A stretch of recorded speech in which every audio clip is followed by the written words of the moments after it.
آپ دیکھ رہے ہیں مسائل کا حل چینل۔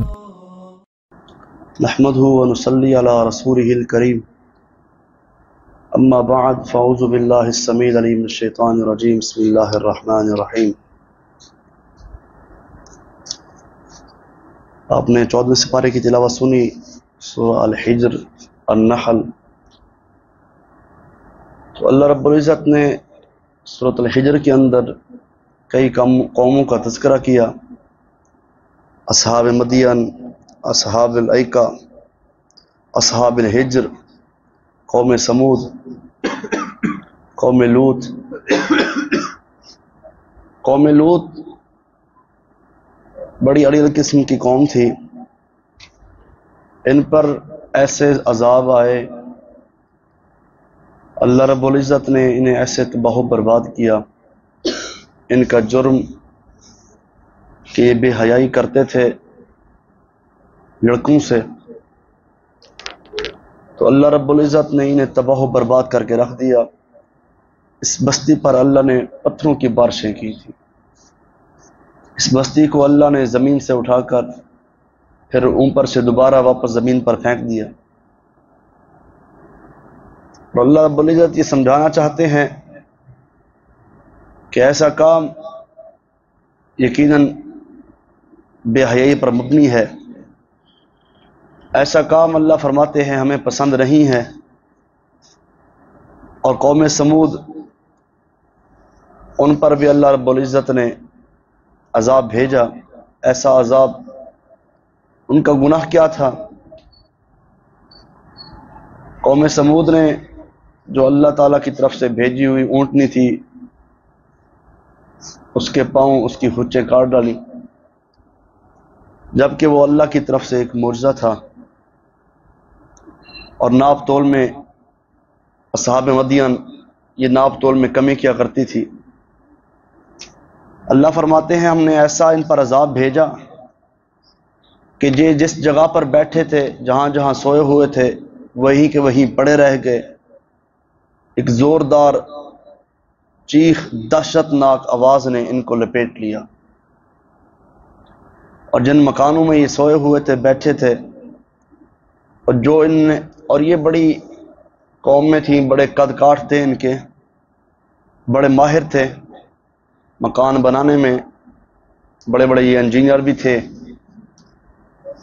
انہوں نے جو مکان بنائے ہوئے تھے، اس سے محسوس ہوتا تھا بھی کوئی زلزلہ اس مکان کو نقصان نہیں پہنچا سکتا، آندھی طوفان، یہ ان کے ذہن تھے۔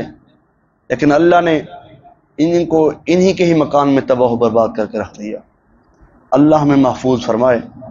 تو نبی علیہ السلام، اس حدیث جو بتانے جا رہا ہوں، اس حدیث کا مفہوم یہی ہے کہ جب آپ ایسی جگہ سے گزریں جہاں پر اللہ کا عذاب آیا ہو، تو توبہ کر کے وہاں سے گزرا کریں، اور اس جگہ سے جلدی سے گزرا کریں۔ تو نبی علیہ السلام ایک دفعہ صحابہ کے ساتھ سفر پر روانہ ہوئے، تبوک کے سفر پر۔ تو ایک مقام آیا، مقام ہجر۔ تو آقا علیہ السلام نے صحابہ کو حکم دیا کہ ان کے کنویں سے، وہاں پر جو سفر میں کنویں ہوتے ہیں، ان کنویں سے پانی کے ڈول نہ بھریں۔ صحابہ نے کہ اللہ کے نبی، ہم نے تو پانی بھر لیا یہاں سے، اور پانی بھر کے ہم نے آٹا گوندھ لیا ہے۔ تو اللہ کے نبی علیہ السلام نے فرمایا، آٹا جو ہے پھینک دو اور پانی بہا دو، یہ جو آٹا ہے اس کو جانوروں کو کھلا دو، کیونکہ یہ ایسی جگہ سے ہم گزرے ہیں جہاں پر اللہ کا عذاب آیا ہے۔ تو آقا علیہ السلام نے پھر اس کنویں سے پانی پینے کا حکم دیا جہاں سے سیدنا صالح علیہ السلام کی اونٹنی نے پانی پیا تھا، وہاں سے حکم دیا۔ اور اللہ کے نبی علیہ السلام فرماتے ہیں ان ظالموں کے گھروں میں داخل بھی نہ ہو، اس صورت میں کہ تم رو رہے ہو، اگر تمہیں رونا نہ بھی ہے تو جلدی سے وہاں سے گزر جاؤ، عبرت پکڑتے ہوئے۔ تو ایسی جگہوں سے جہاں پر اللہ کا عذاب آئے، جہاں پر زلزلے آئیں، تو یہ ایسی جگہ بن جاتی ہے جو اللہ تعالیٰ کی ایک ناراضگی کا سبب ہے۔ تو وہاں سے جب بھی آپ گزریں تو استغفار پڑھتے ہوئے اس انداز سے گزریں کہ نبی علیہ السلام کی سنت پر عمل ہو جائے۔ ایسا نہ ہو کہ اللہ کے نبی علیہ السلام فرماتے ہیں ان سا عذاب پھر تم پر بھی نازل ہو جائے۔ کچھ لوگ عذاب کو بھی مذاق بنا لیتے ہیں، اور کچھ لوگ سوشل میڈیا پر ٹک ٹاک کے ذریعے اپنی ویوز لینے کے لیے مطلب اس قسم کی حرکتیں کرتے ہیں جو انہیں سمجھ میں نہیں آتی کہ وہ صحیح کر رہے ہیں یا غلط کر رہے ہیں۔ تو نبی علیہ الصلوۃ والسلام جب اس جگہ سے گزرے تو آقا علیہ الصلوۃ والسلام نے اپنی چادر مبارک سے اپنے آپ کو ڈھانپ لیا اور تیزی سے اپنی سواری کو وہاں سے چلاتے ہوئے آپ آگے گزر گئے۔ تو اس لیے آقا علیہ الصلوۃ والسلام کے اس فرمان کو ہمیں ہمیشہ ہر وقت یاد رکھنا چاہیے۔ تو آگے سورۃ النحل کے اندر کئی موضوع آتے ہیں، دودھ کے حوالے سے موضوع آتا ہے، تو ہر ایک کی وضاحت نہیں ہو سکتی۔ وَإِذَا بُشِّرَ أَحَدُهُمْ بِالْأُنثَىٰ ظَلَّ وَجْهُهُ مُسْوَدًّا وَهُوَ كَظِيمٌ۔ زمانہ جاہلیت کے اندر یہ ہوتا تھا، اللہ رب العزت نے قرآن میں اس کا نقشہ کھینچا کہ جب ان کے ہاں کسی لڑکی کی کسی بچی کی پیدائش ہوتی، اس کی خبر دی جاتی، ظَلَّ وَجْهُهُ مُسْوَدًّا، اللہ رب العزت فرماتے ہیں ان کے چہرے سیاہ پڑ جاتے تھے، ان کے چہرے پر سیاہی آ جاتی تھی اور وہ غم سے بھر جاتے، اور دی ہوئی خبر کو آر محسوس کرنے کی وجہ سے لوگوں سے چھپتے پھرتے تھے۔ کچھ عرصہ پہلے ہمیں یاد ہے مجھے، ہمارے گاؤں کے اندر ایک شخص ہے، اس کی بیٹیاں پیدا ہوئی، میرا قریبی ہے، بہت عزیز ہے، تو وہاں میں نے دیکھا وہ رو رہے تھے وہ لوگ۔ یہ زمانہ جاہلیت کی رسمیں ہیں نا، ہمارے اندر بھی ہم نے وہ رسمیں نہیں چھوڑی، وہ ہمارے اندر رسمیں اس قدر ہیں کہ ہم ان کے مالک بن کے بیٹھ گئے ہیں۔ اللہ رب العزت نے یہ جو نقشہ کھینچا ہے، اہل عرب کے ہاں بھی ایسے ہوتا تھا کہ جس کے ہاں بچی پیدا ہوتی وہ آر محسوس کرتا کہ میں اب میری بچی ہے یا جوان ہوگی، پھر میرا کوئی دماد میرے گھر میں آئے گا تو لوگ کہیں گے جی دیکھو جی اس کا دماد آ رہا ہے۔ تو اس قسم کی وجہ سے انہوں نے بچیوں کو زندہ درگور کرنا شروع کر دیا، کہیں یہ وراثت کی مالک نہ بن جائیں۔ یتوارا من القوم من سوء ما بشر بہ ایمسکہ علی ہون ام یدسہ فی التراب۔ اللہ رب العزت فرماتے ہیں اس ذلت کے باوجود اپنی بیٹیوں کو زمین میں زندہ درگور کر دیتے تھے، وہ سمجھتے تھے کہ ہمارے اوپر بوجھ آ گیا ہے۔ حضرات آپ نے سنا ہوگا نبی علیہ الصلوۃ والسلام کا فرمان کہ بیٹیاں جو ہے وہ رحمت ہوتی ہیں، بیٹیاں رحمت ہوتی ہیں، اور رحمت بوجھ نہیں ہوتی۔ رحمت کے آنے سے رزق میں اضافہ ہوتا ہے، اور جس گھر میں اللہ کی طرف سے رحمت آ جائے اس گھر میں پریشانی کیسے ہو سکتی ہے؟ جس گھر میں اللہ رب العزت رحمت بھیج دیں وہاں تو رزق میں اضافہ ہو جائے گا، وہاں تو خزانوں میں اضافہ ہو جائے گا۔ اس لیے اہل عرب کا یہ پیشہ تھا کہ وہ بچیوں کو زندہ درگور کر دیتے تھے۔ ایک شخص آیا، اور اس کی مین ایک وجہ اور بھی ہے، وراثت کا بھی بڑا مسئلہ ہے۔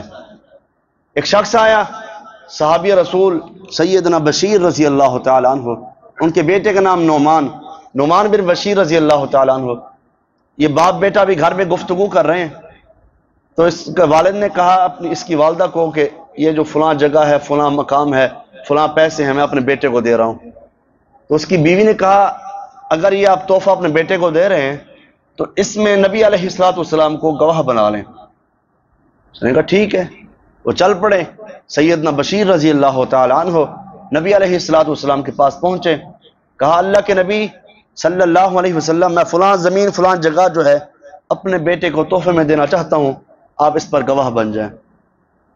آقا علیہ الصلوۃ والسلام نے سوال پوچھا کیا آپ کی اور بھی اولاد ہے یا صرف یہ ایک بیٹا ہے؟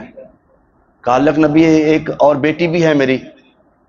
نبی علیہ الصلوۃ والسلام فرماتے ہیں میں ظلم پر گواہ نہیں بننا چاہتا، اس کو بھی اس کے برابر دے۔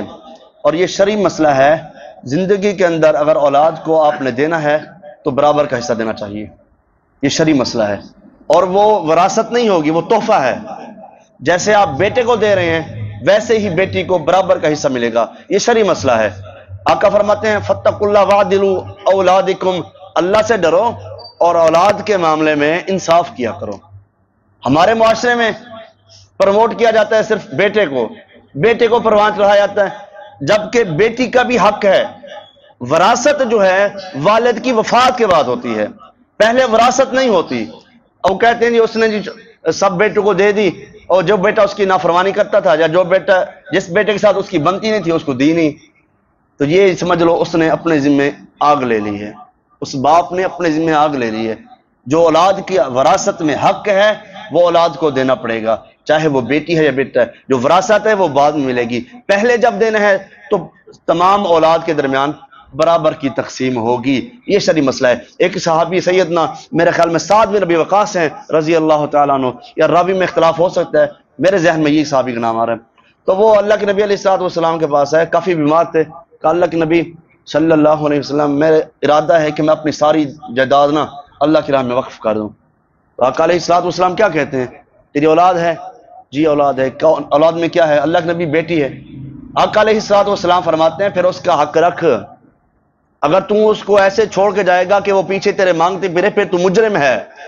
شریعت کہتی ہے جتنا اللہ کی راہ میں دینا ہے، لیکن اولاد تو حق میں ہے، اولاد کو دینا چاہے وہ بیٹا ہے یا بیٹی ہے، وراثت میں اس کا حق ہے۔ ماں باپ ہاں وفات کے بعد قرآن کہتا ہے للذکر مثل حظ الانثیین، جو وراثت ہے وہ بعد میں کیا ہوتا ہے؟ بیٹے کے لیے دو، بیٹی کے لیے ایک، وہ بعد میں ہوگا، لیکن زندگی کے اندر اولاد کے اندر برابر میں تقسیم کیا جائے گا۔ اللہ رب العزت سے دعا ہے رب العالمین جو سنا سنایا اس پر عمل کرنے کی توفیق عطا فرمائے۔ وآخر دعوانا الحمد للہ رب العالمین۔